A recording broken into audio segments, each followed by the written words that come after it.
a landscape both vast and untamed, we find ourselves at the crossroads of an eternal struggle.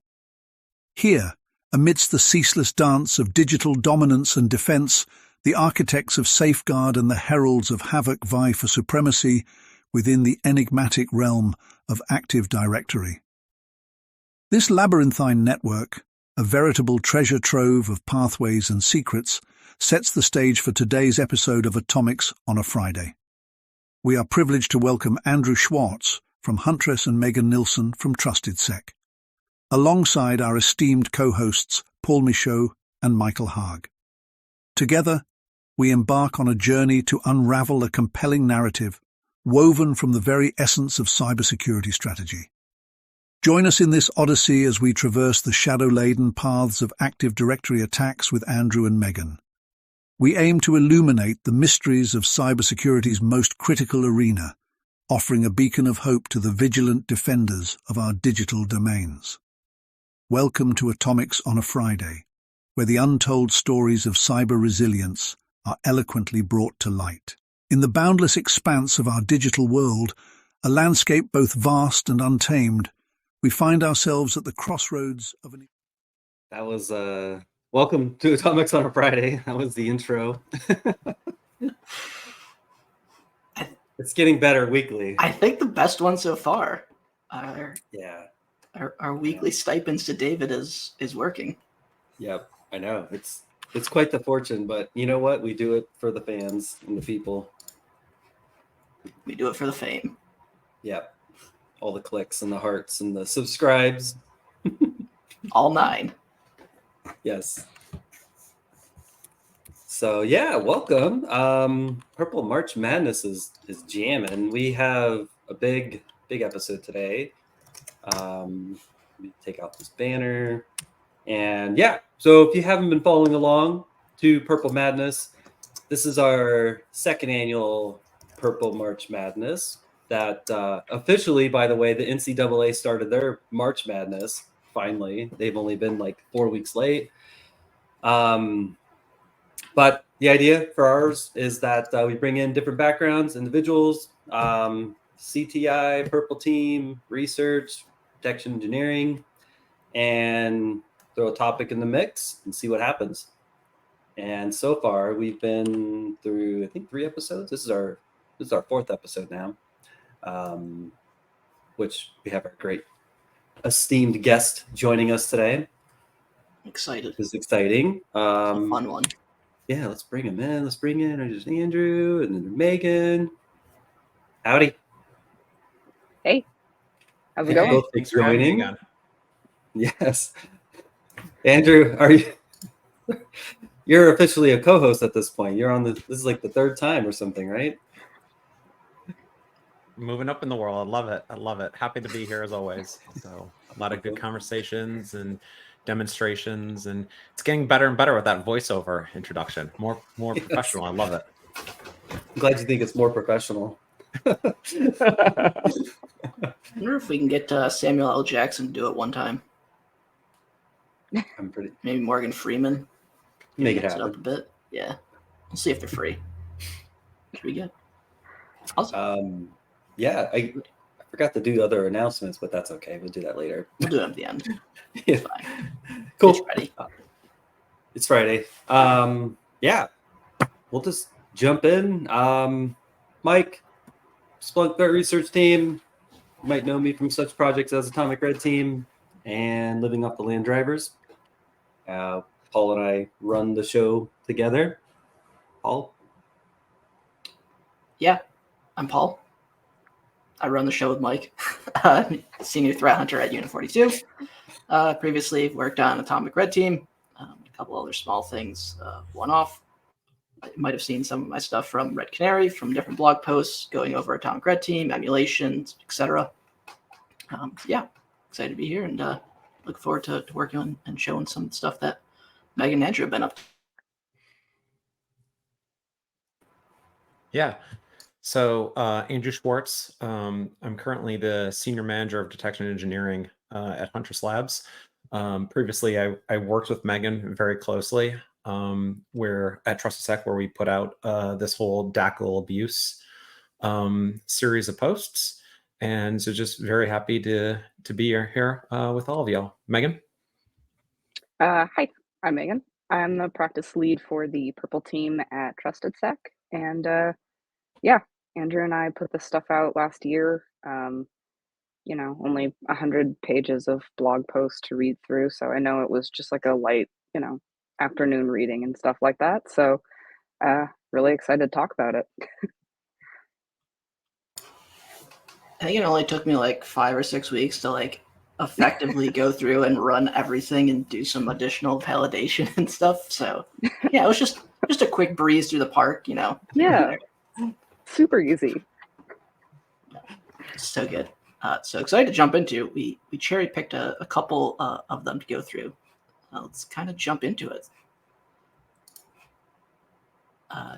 So I guess let's start with like the blog itself. So what was like the genesis of this idea of going through the DACL abuses?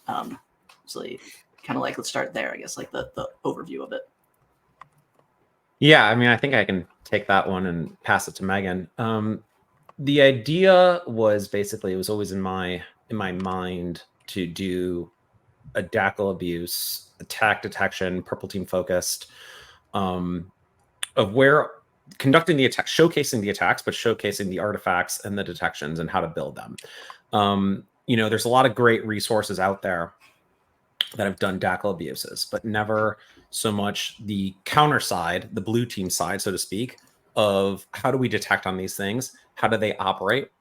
And where, some adversaries may go after, or some red teamers and penetration testers may also look to hide or to execute these attacks from. But really, it was just doing some of the research, and I mean, a lot of hats off to Megan. I mean, she ran with it. She simulated everything. She did the research. She did the queries. I was more of the behind the scenes and, just kind of helping out and how to drive it. Megan?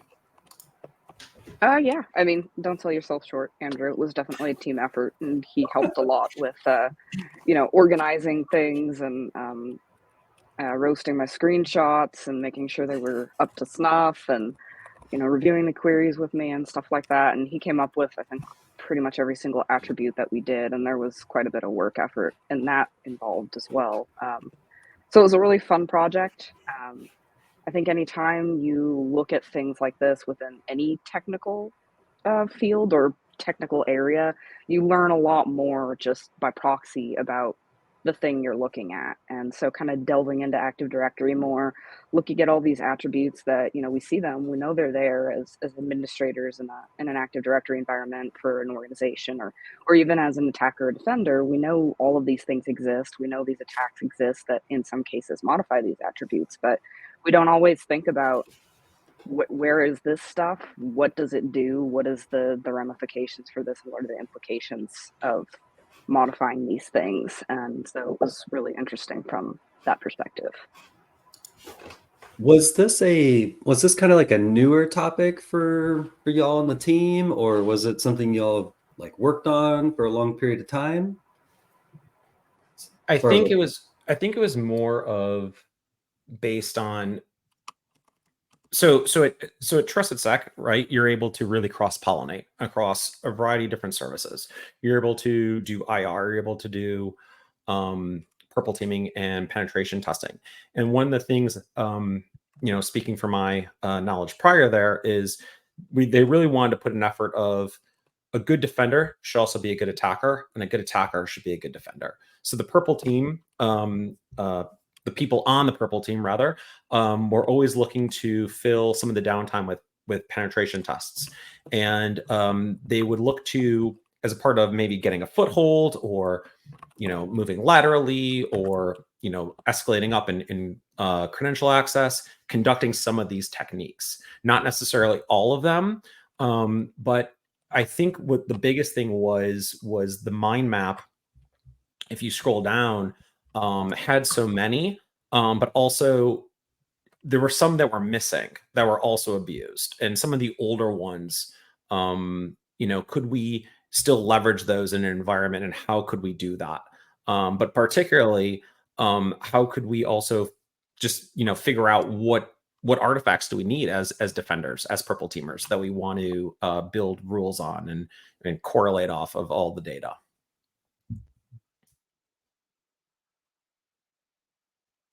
Thanks, Paul.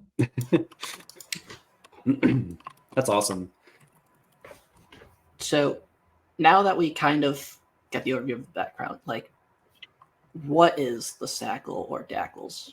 Like, for those who may not know, like, high level, Andrew. Oh man, I'm always gonna butcher this. God, I always but I guess this is the good thing about is, can you explain it to yourself?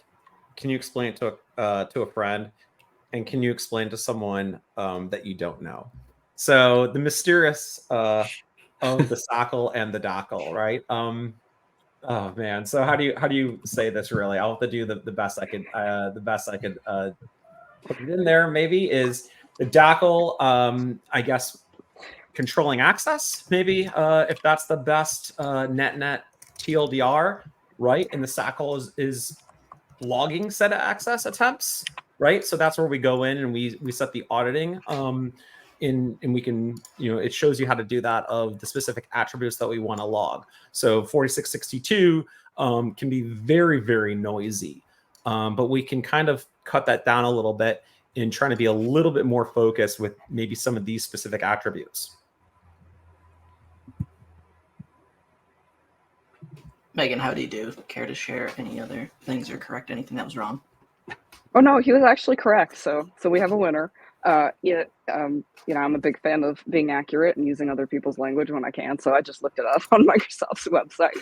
So quite literally, from their own words, a discretionary access control list identifies the trustees that are allowed or denied access to a secureable object. So it's permission control. And then a system access control, or a SACL, allows administrators to log attempts to a secured object. So it's the permission control and the objects.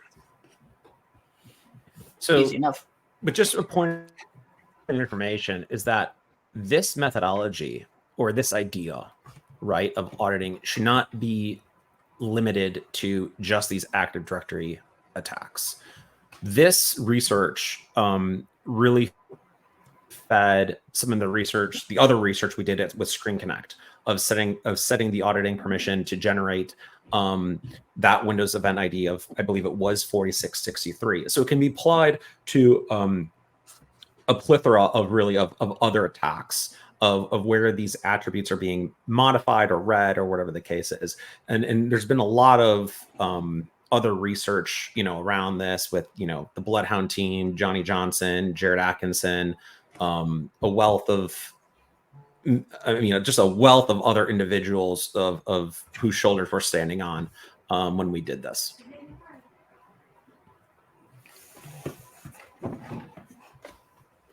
No, go ahead, Mike.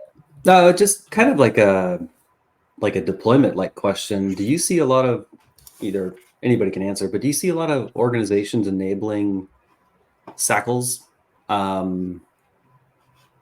Widespread, couple places, like kind of how often do you see these, or at least the events and whatnot?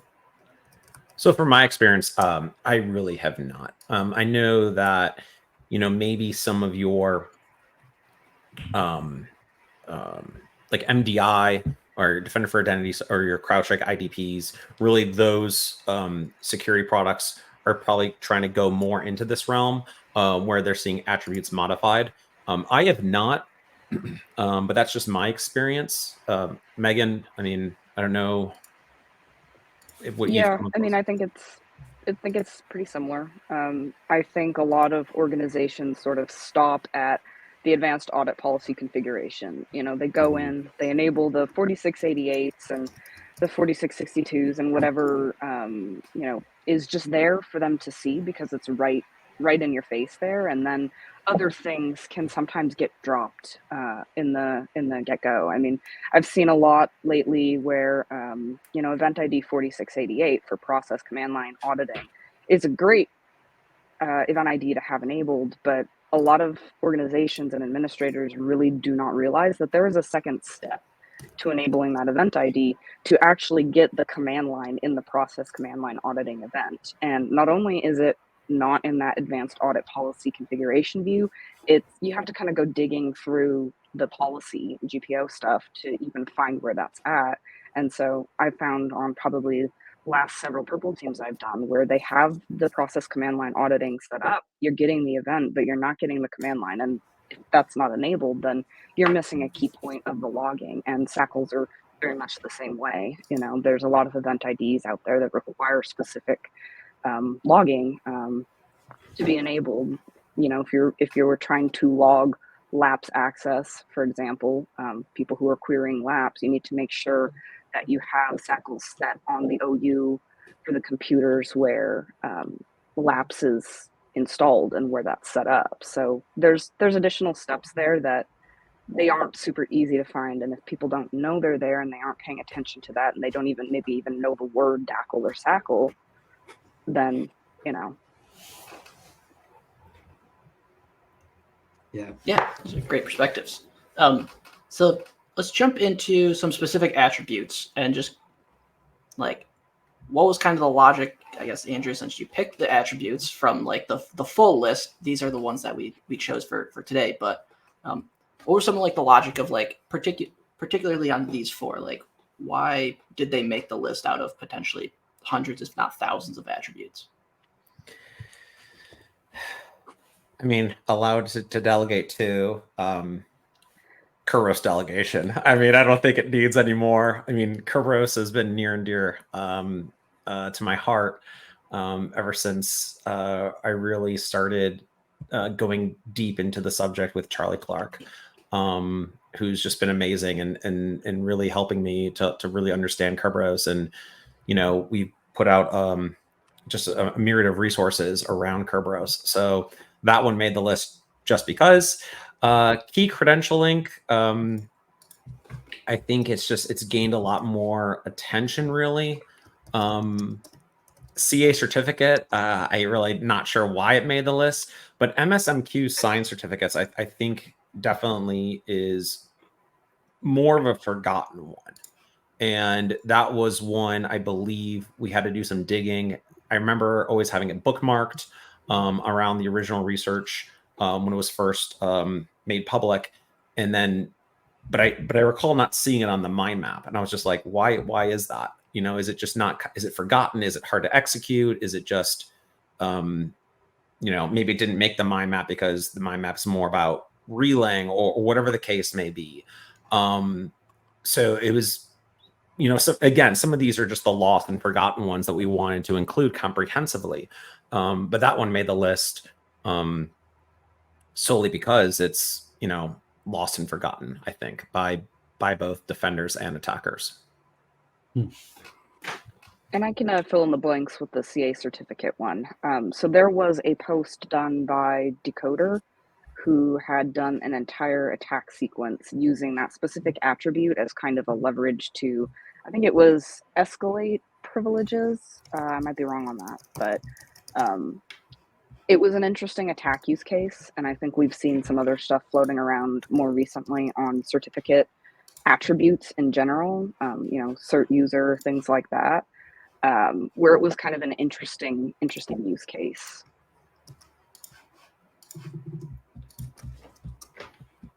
I pulled up the Decoder blog so that people could go check that out. So it's in the comments because that was an interesting pivot. And the one thing I did like is I got sidetracked quite a bit throughout the blog because you had so many things of like, oh yeah, it was taken from this, and so I'd spend like hours in certain other ones, especially I think on the first attribute on part 1A.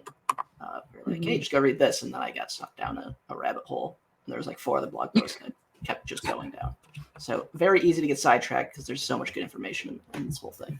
Just going back on that MSMQ science certificates, it was an old Harmjoy 2018. I had to remember that one and get the exact date on that post, but it was the command and control through Active Directory. Yes. And now correct me if I'm wrong, the blog may be missing live, but I think it's still, I think I found it in Wayback Machine. Or is that one still active? The link One of could them- be broken maybe, and I apologize for that because I think Will maybe moved his domain. But it comes right up. I think maybe he changed just how his blog, how you go to his blog and all that. Gotcha. Yeah, there was one of them. I couldn't remember which Harmjoy one, where I found it in like Wayback Machine, but There's a lot of content in these blogs. I apparently didn't click on the last link, and so or part 3. No, wait, the MSMQ science certs, and I'm like, yeah, there's a lot going on. So let's jump into them. Unfortunately, we're going to do a live lab, but somebody's lab decided to just not exist today. That would be me. However, the good news is we still have the data from the test that I ran yesterday just to get the data in, so we have them in Splunk. But we'll kind of just outline the actual post. You might have to share your screen. I'm going to share my screen. We will share it. Hold on. Don't worry, Nas. We kept your memes in there. I have too many tabs and not enough computer screens. Present. Screen share. Window.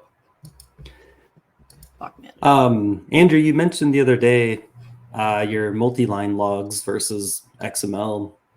Was it any cost prohibiting issues of why XML could not be used? You can blame Johnny for that one. Okay. Because I use Marvel Lab, so you can. Johnny welcomes all PRs and issues, particularly GitHub issues. No, I think it's just that, right? Like, yeah. I use Marvel Lab. It's very easy to spin up, tear down. He's done a great job with that. I've never had a single problem with it, and it's been in the classic format, even though Splunk really recommends you use the XML. So when we did it, apologies to everyone out there. It's in the classic mode, and I know I've gotten some feedback from that in the Splunk Slack group is like, oh, it's in classic and we can't use this, and I have to now go transfer all this into XML fields. I'm like, well, good luck. Yeah, I mean, like we led you to water. Like, I don't know. Sorry, there's a little heavy lifting. All right, let me move to our terminal mode. Okay, can everybody see this? I actually can't see what's going on in StreamYard, so yeah, you're good. Okay. We see a terminal, passwords everywhere. You're good. Great. There's Who Am I? Because if you don't run Who Am I, right, you're clearly not. Lead. So the first step in hacker. that's definitely not an APT at this rate. Is the new machine account, and this function module came from PowerMad, Kevin Robinson. I'm drawing a blank on his name. I'll drop the link. That's correct. Yes, PowerMad. But super easy. Create a new machine account, give it a name. So that's step 1. Then step 2, which would be to then change the attribute. Specifically, again, we're focused on the allowed to delegate, and we're going to then set the machine account to something else. Why does that seem wrong? I don't remember. But either way, good news is the data already exists, so we can take a look. So literally just copy and paste. If you're like me, you have to change your index. But if you just make sure that you're running classic view for your ingestion, you should be able to just execute away. And let me just change this.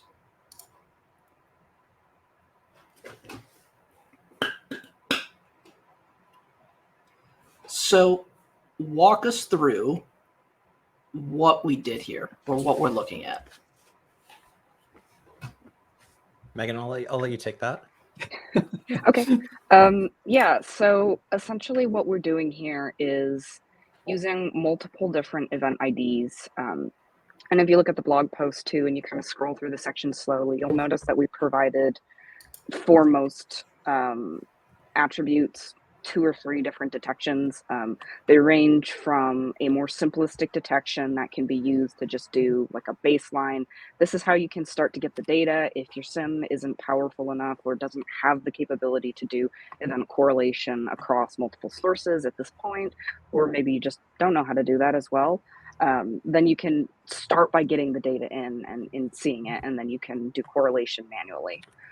This particular query is kind of like an intermediate style query where we are doing some correlation to get additional data in that we can view in one single pane of glass, which I think most defenders, when you're having 4,000 tabs open and 16 different enterprise defending tools and a sim, and you only have one screen or 2 screens, and you aren't cool like me and you don't have 4, then it can be, difficult to track across multiple sources. So this one is particularly using 5136, and we talk about it in the post. We go over kind of our key event IDs. That is our object, modification event. It is definitely kind of our main staple throughout this entire post. But we're also taking a look at event code 4624, which is a login event. And essentially, what this query is doing here is it's in the join space. It is combining the respective powers of event ID 5136 and the login event ID 4624 so that we can get some additional data in. Specifically in this case, the things that we're getting are the actual source network address of where the attack is coming from, because I know as a defender, when I was looking for things and trying to track them down, that's one of the first things that I want to know is where is this coming from, so that way we can start taking action once we have a better full picture of what's going on. So in a nutshell, in the table there, you can see that we have the timestamps, again, friend of every defender there. We have the event code, which is mainly featured. That can be omitted if you don't want it in there. It's just a helpful reminder when you're looking at joins to make sure, especially that you're getting the right data in place and it's not doing funny things. The source network address of the attack, which is being collated in from the 4624 based on the login ID field. The class talks about the object type, I believe. So this is telling you that this is a computer account, essentially. And then the DN login ID type, those are all just giving you more additional information about what's being done. And then, of course, the LDAP display name comes from the 5136, and that is telling you which attribute is being modified. And then the value shows you what the value was changed to, essentially.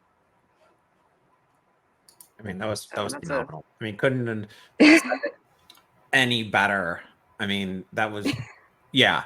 I think here is, as detection engineers, is context. I've always put a value in context is king. And so most likely I'm not going to be the one doing response.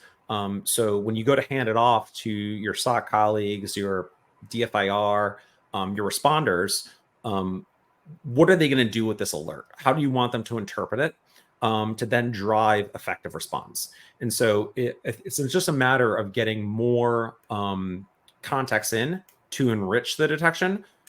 So that's why we're not so focused on one event versus the other. And we're really looking to join those events to really, again, give as much information as possible. Awesome. And I think there was, another, actually there's 3, if I was not mistaken. Yep. So let's take a look at the next one. So this one, a little bit bigger, and looks like a new event that we're adding is the 4662. Right. So I guess compared from the first query to this query, what is the 4662 going to give us to provide additional context, right? Because that's the idea of adding all these things. So what does this help us with? Well, so I mean, if you scroll down, you'll kind of see the difference in the table and things like that. You specifically, I think the key here was being able to pull in the actual properties of the object. So if you look at that field there, that's kind of the major ad. The 4662 also kind of tells you the property value, if you will. So that right property there is telling you that something was written, and not just that it was read or something else like that. It just got touched in a non-meaningful way. Because obviously, if we see read, we're like, okay. If we see write, we're like, oh, okay. There's a slight difference in kind of the gut instinct there. And so this gives you the actual properties involved. So if you're needing to pull GUIDs and track them across anything, or do some backwards translation or something like that, you have all of that data right in your face where you can't avoid it. So again, it's just, as much context. I probably heard that 100 times from Andrew. Context is king, but he's absolutely right. The more you can have in one single pane of glass where it's all easy to find, the less time you spend trying to hunt down other things or messing around with, Splunk joins yourself. So Yes. Well, yeah, and you have, why is this source address conducting a write? And that's the big thing, right? That's the story you're trying to tell. As Megan said, read, okay, but write, a little bit more of a red flag, right? So, you could highlight this in red with the fancy Splunk magic of the write, but that's exactly what, again, the story you're trying to tell, and paint that picture to enrich the queries as much as possible. So then when time, again, you go to hand it off to our colleagues who do the response, they can see, how quickly or what level of action they need to take. Yeah, so I guess a good maybe way for others to help kind of paint the picture in their head. What would be a scenario in which an attacker, where I would see this used maliciously, right? Because sometimes I think having a story of the before, lead up, and then after kind of helps to understand this context. So where would I potentially see this in an attack path? Well, it just so happens attribution matters. So are we looking at red teamers and penetration testers? Are we looking at, our smash and grab attackers? I think you're seeing, this is my personal take. You're seeing a lot of those smash and grab attackers. You read DFI report as religiously as I do. You're seeing them move a little bit more into the AD space, right? You're still seeing them use the same stuff over and over and over. Your PS execs, your service creation, defender exclusions, so on and so forth. But you're getting a little more into the Kerberosing or the AD or whatever the case may be, but they're getting more into the AD. So while, yes, some of these may be a little bit more red teamer and penetration tester heavy or focused, some of them may start being abused by those level of adversaries. So it's just, I think the idea though is to give a little bit more holistic view into Active Directory, as it's so big, it's so targeted. The logging might be is limited by default, and we're just trying to get that insight of trying to uncover when something does happen, we're prepared to detect. And then to expand on bad. And then to expand on that a little bit, so this specific attribute, specifically, just again, ripped straight from the Microsoft website, this attribute is used to configure a service so that it can obtain service tickets that can be used for constrained delegation. And when I'm on a pen test or red teamers are doing things, querying SBNs is a thing. We do that. It's always a test to see if we can crack those hashes. And like Andrew said, adversaries are moving into that space now as well. And then we also use that to run other attacks, regarding constrained and unconstrained delegation and checking for things like that. So this would be if somebody manages, an attacker, either pen tester or otherwise, somebody who's actually maliciously trying to hurt you, manages to get around your existing detections regarding, Kerberos logging, maybe somehow your Kerberos logging gets shut down on your domain. It's not working. Well, if you have the 5136s enabled, then this allegedly should catch that, right? So it's providing another mechanism and kind of the circle of increasing defensive depth in and ensuring that there's, plugged holes for potential ways of skirting around existing detections or existing protection mechanisms. So there's some value in it there too. Also, super helpful. And I think there was actually this one, I think you said touched on earlier, is that's actually 3 sometimes different queries used. And specifically, what's the 4742? I believe that is a computer object was modified. Yeah. Yes. So, but in essence, still performs the same thing as the 5136. It does, but it's giving you, I think, a little bit more of changed attributes, right? So you're able to, again, further enrich the detection by pulling in those change attributes. So before we might have had, right property. Now we're getting in what was specifically changed, right? What was specifically modified. So, this is another way of just showcasing also detection layering, right? Which I'm a huge advocate for. Where how do you find, the $1 million question between precise versus behavioral, as Johnny or Jared have talked about many times.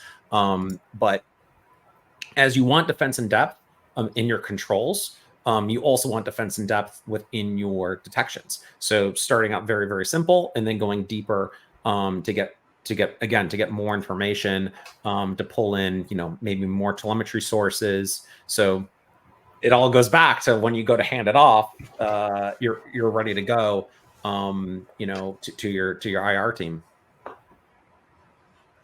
Excellent. That's a very interesting one. And I think the allowed to delegate is definitely one of those ones that you probably see more common in the red team pen tests, but also in active attacks. It's like probably one of the first ones that you probably will have fired when you set something up similar to this. Let's jump into the next one. This is the key credential one. So this one, if I remember correctly, this actually also references another post, which were kind of like some of it was pulled from, drawing a blank on where it came from, but we use the tool Whisker to actually execute the attack to then generate the activity. Somebody want to take a stab at kind of like what this actually activity occurs with? Right. So this came from Elad Shamir. He discovered and posted this technique, and he wrote that PE file.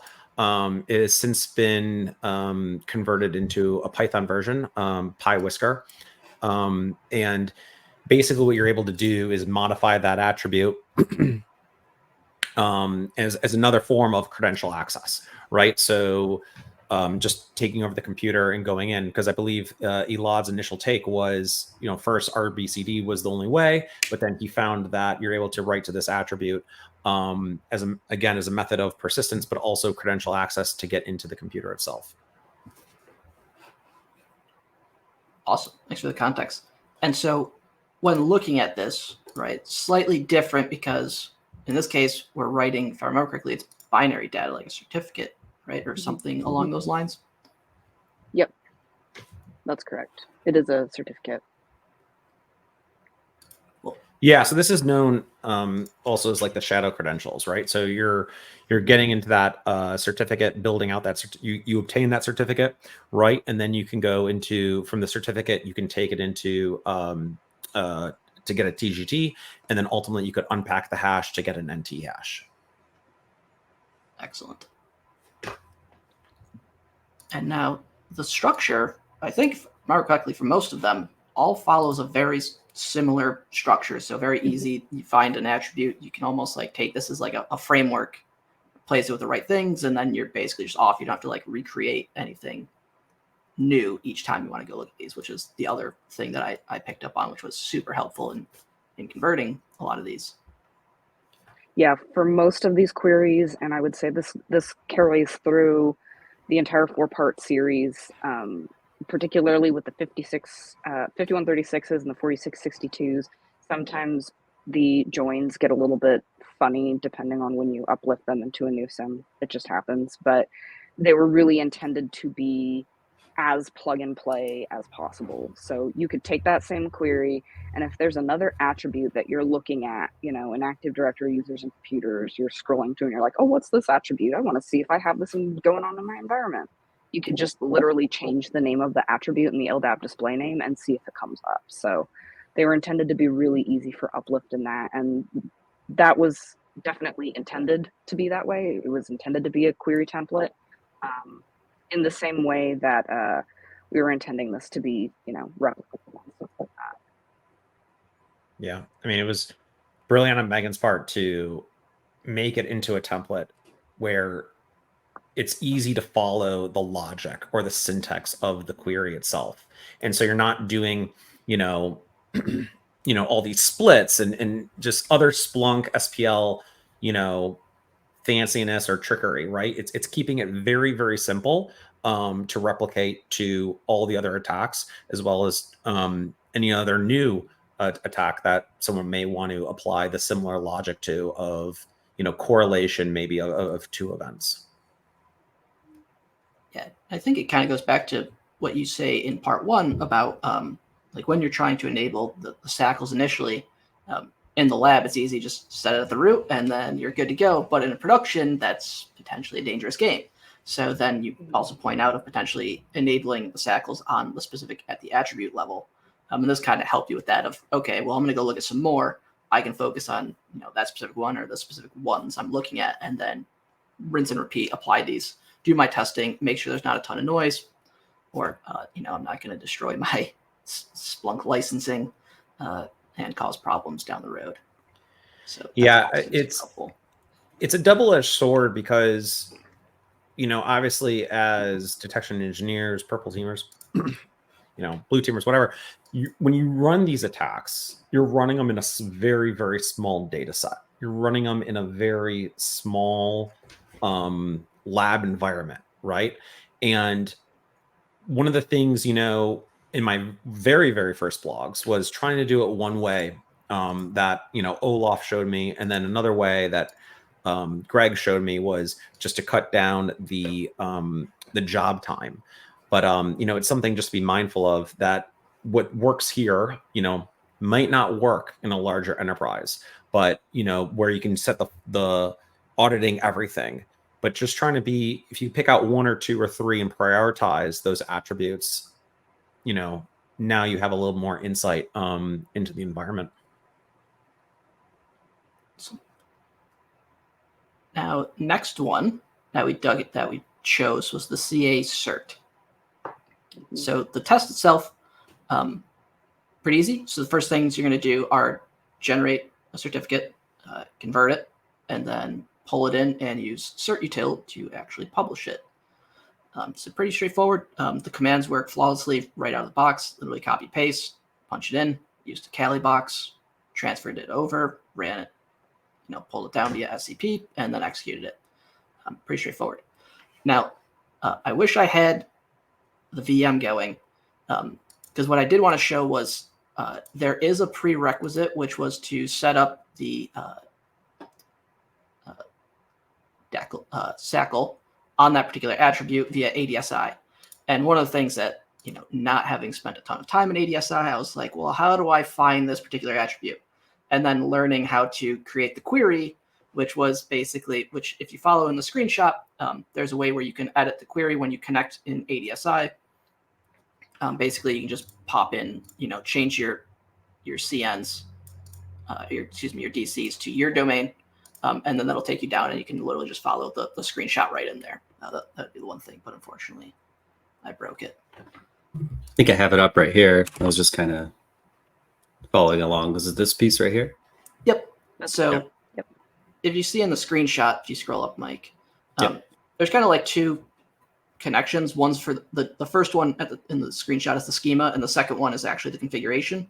That's where you're kind of specifying where you want to drop into and then pivot. And then that's where it makes sense. Because if you're like me, you're like sitting in the root of it and you're like, wait a minute, I don't see public key anywhere. And I'm like, how do I get there? So for those of you like me who don't spend enough time in ADSI, it was I was getting ready to message Andrew and Megan and be like, I don't know what I'm doing here. But I did find it at some point. So the funny thing about this one is I think it came out, if I recall, because this one's a little bit more on the newer side in terms of release. And I think the posts, the research was all done. And a lot of the posts were in the QA flow, the pipeline. And I was like, no, Megan, one more. Let's.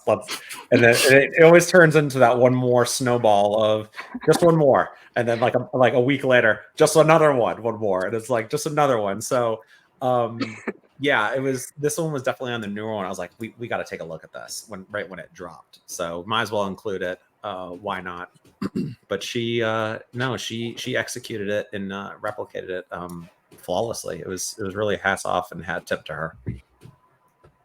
yeah, Well, the template queries make it easy, because again, then you just have to change 1 or 2 values in there, and you're good to go. So, and kudos to Decoder's blog post too, because his instructions were super easy to follow in terms of simulating the actual attack. So I didn't have to reinvent the wheel on that front. So. If you notice, I'm changing things to a bunch of wildcards because if you're not wildcarding, you're not trying hard enough. But no, again, follows the same thing. We touched on 4662 for the correlation. We have our 5136 and our 4624 to pull in our context. And of course, we can see the right property and the specific properties that were changed. So again, easy copy paste. Literally, I did no configuration other than just removing the XML config in my inputs to make sure that I was collecting classic view. But other than that, it's literally drop it in and go. So very, very simple. So hats off for that. I think we got one more, the MSMQ. So Andrew's favorite.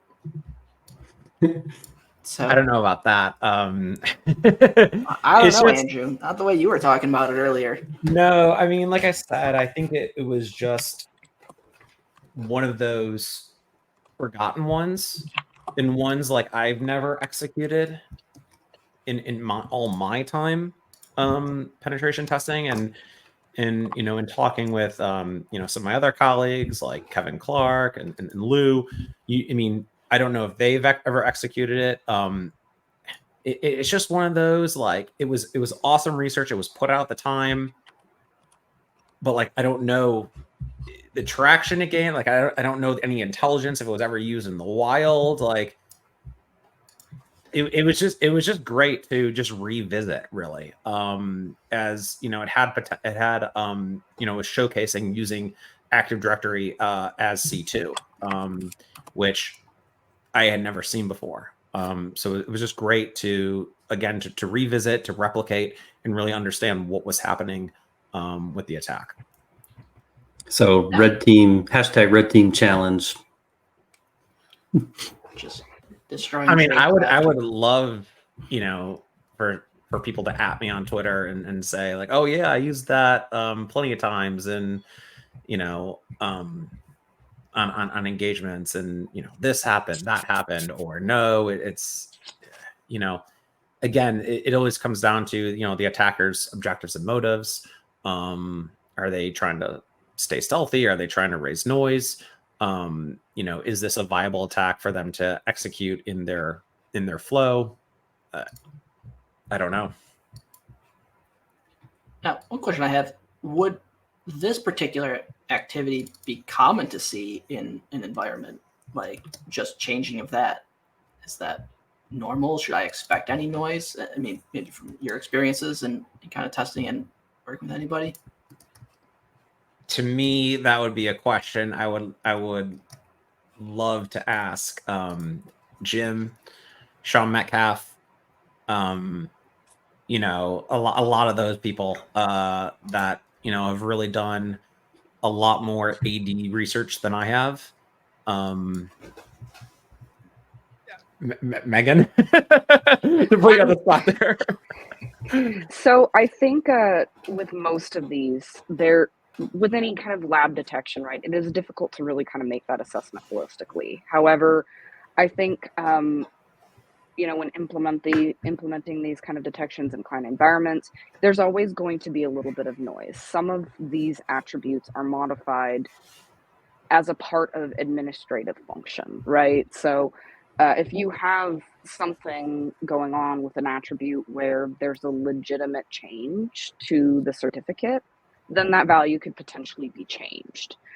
That's why we include things in these queries, like the source of the attack, right? The computer name, the user who made the modification. Because if you see, for example, if your administrator is named Joe Bob, and Joe Bob makes a change, and you see that Joe Bob made a change to this particular attribute, then you can go talk to Joe Bob, or you can say, okay, well, he's a domain admin, or he has high privileges, he works with the certificate servers, whatever it is. Then perhaps you have a higher likelihood of something being okay. But if you have, a regular user account making that modification that shouldn't be, or even a regular administrator who really shouldn't be making that modification, then it's something that you need to look at. And I will personally die on the hill of baselining queries and having them available in your environment. You need that kind of stuff regardless of whether it's pertinent to a direct attack or not, because you cannot tell what's abnormal unless you do know what is normal. So both ways, it can be a baseline query. You could also build in thresholds to these, rules too, where you do it based on account if it is super chatty. But I would argue for some of these attributes, it shouldn't be chatty. There's a couple in there that if you see it firing, it's probably, you need to be looking at that closely. Yeah, and just going back, we started with probably some of the more common ones with the mind map from Hacker Recipes, and then started moving out from there, and just really, just doing a lot of research and saying, what else is there? What else, could the attacker be hiding that we want to look into and really uncover any signs of misuse and abuse. And that's really what led to some of these other ones. Obviously, the newer one with CA certificate, but also, again, as I said, we'll publish that post. I think I said 2018 it was, where it was so long ago. And again, just don't really have any intelligence about it being used really by red teamers, penetration testers, or even adversaries in the wild, but really wanted to make sure we include an all-encompassing of these are probably the attributes where the attacker could be hiding, and we want to just make it all-encompassing to put the information out there, and then let the reader decide where do I focus, what do I prioritize on the attribute list to audit and put queries into production. Awesome. Yeah, that's cool. It's great stuff. Like I said, it took me a minute, got sucked down so many rabbit holes. Just really great content overall. And then again, the simplicity of copy paste is very, very straightforward. So go put these in, go test them, go validate them, and who knows? Hopefully you don't find anything, but if you do, at least you'll have the context to go actually do something about it. I think the one thing is, and I kind of drew the line, making Megan do all the Splunk queries. I didn't have her turn all these into Sigma rules. That would have been a whole another mountain of work. I mean, she really, again, knocked it out of the park by doing the initial research and providing a little of the context of, what the attribute is, what is the background on the red POC, how do you simulate that, execute it, and then what are the artifacts that it would generate, and then building out the query from there and showcasing all of that. That's awesome. Yeah, it's a lot of work. So what I heard is Andrew's now going to go convert them to Sigma rules. And XML. Yes. Definitely not. Maybe I'll pass that one to Nas or someone else. The Nas delegated to him. I'm really good at making issues on GitHub, so maybe I'll just make an issue for Nas to say, "Hey, please turn all of these into actual Sigma rules." It's not still around. Maybe not. Our other co-host. Yes, it's late. It's late over there. That's awesome. Yeah, thank you all for sharing all that. It's a ton of data. 4 parts. Go read them. Enjoy your Friday afternoon. It'll take you like 12 minutes to get through them. Oh, just one thing. just there could 2. be. There could. I'm going to 2 say things. it. There could be an addendum. Is that what I'm hearing, Megan? That there's an addendum. The 5th post. I don't know about final, but I heard part 5, leaving the door open for more parts. Yeah, so we do have one more post coming out on this particular series. That's it's the end this time, for real, the end. I make no promises, but it does cover a few more attributes that kind of came out. Of course, there's always more, right? There's thousands of attributes, I think, hundreds at the very least, and these Andrew and I happened to find right when these were all rolling into marketing, closer to the end, and it's like, okay, we don't really have time to add these on to this post, but we do think they're important. We do think they're interesting. We absolutely think they're worth covering. We have a couple of additional baselining queries in there, some really cool findings that we had. So that's dropping sometime in April, I believe. So keep an eye out for that. And keep joining us on the Dackle journey. That is exciting. Just the beginning. It's good. I think from like a blue team perspective, like I remembered Mauricio had told me we had wrote some content, looks like back in 2022 for 5136, and maybe there's some 2023 in here, and I just, as you were talking about the different, I'll call it the attributes. Yeah, the attribute LDAP display names. I was like, oh yeah, I remember this a little bit more now. We have like 5 or 6 pieces of content. It's like, yeah, I remember talking to Mauricio, and I'm like, I don't know enough about this part, all 80s stuff, and I was just like, what is going on right now? And he's just like, yeah, there's all this data, and I'm like, okay, cool. I don't even know. It's a lot. So thank you for these great blog posts. Absolutely. A pleasure. Yes. And there's Naz's AOC eyes. Thank you all. Paul, is there anything else? Yeah. I don't know. Is there more? Yeah. It's here. There's It's always live. more. We'll tweet this later, but we'll share it with you all now. Those that are March live. Madness finally started. Go vote for your favorite C2. The rounds are 3 days long each, so they will automatically close. The winners of those votes will go on to the next round. Do I have this up? Hold on, I can actually load this up on the screen. Oh yeah, Paul tweeted it out. All right, so let's brackets. Let's share screen here. Hold on. Present. No, not slides. Present. Share screen. Window. You said there are 3-day windows? Yes. Am I sharing this? Does it look right? Yes. Yep. This is it. There you go. At the end, I think it's April 5th is the last date. So no, it ends April 4th. So it's a Thursday that it ends. And then April 5th on Atomics on a Friday, we'll declare the winner. You get 1 vote per round for each match. So you get to vote for each match, and then all of the winners will then go on to the next round, where they will rinse and repeat.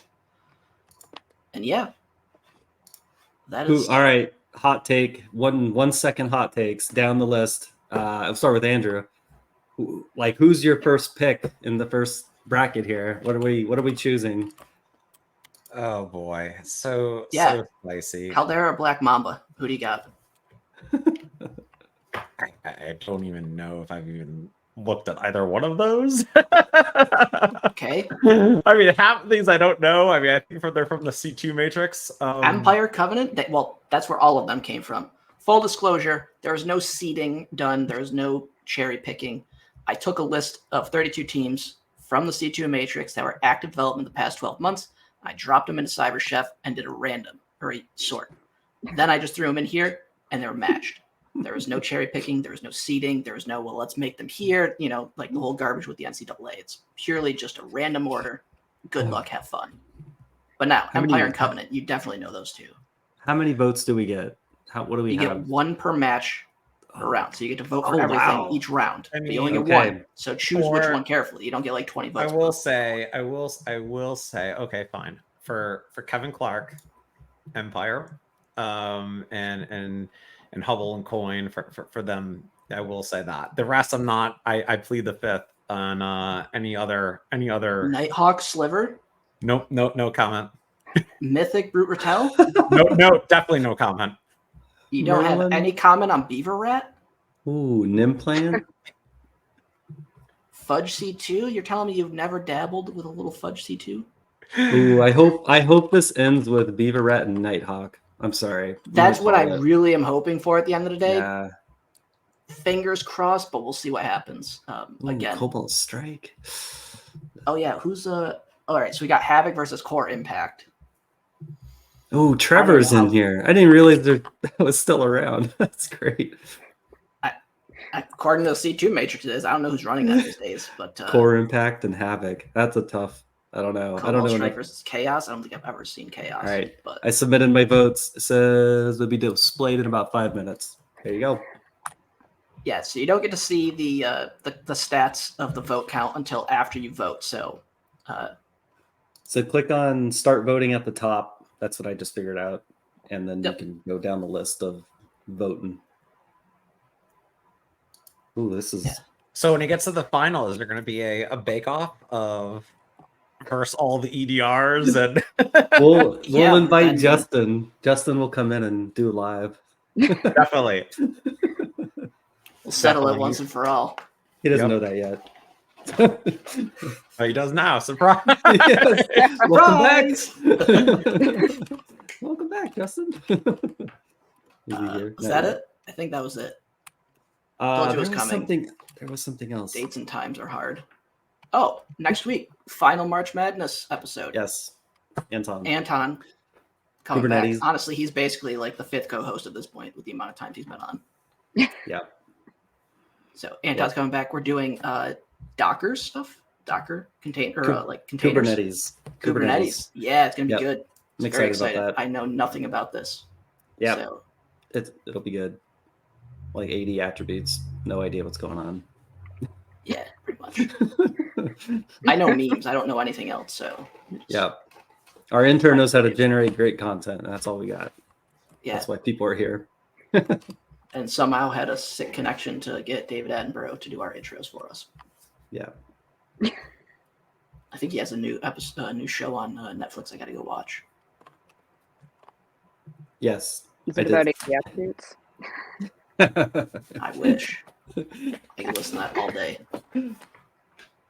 I think we do have 2 episodes coming up in April, and I think I'm working on a third. But first episode is Impede. We'll get an Impede live demo, which would be cool. And then Ben will be joining us. And then the next one is the recruiter one. Career Day. Career Day. Atomics on a Friday, Career Day. Sometime in April. There's a date. I forgot it. But it'll be coming up too. I'll get those published after March Madness. Yeah. It's March 1st. Yeah. Let's get through this month first. Yeah, I know. I might stagger it out to like May at this point. Good idea. It's a lot. Excellent. But yeah. Thank you, Megan. Yes. Thank you, Andrew. Thank you, Andrew Appreciate and you Megan, both for coming. joining us. Thank you. Look forward to you next Friday to wrap out March Madness. Make sure you go vote for your favorite C2 every 3 days. Yes. Check it. We'll make sure we tweet out when the next round starts, so don't miss out. Oh, it's gonna be good. Can't wait. Thank y'all. Have a great Thanks, y'all. weekend. See you next week. Have a good one. See ya.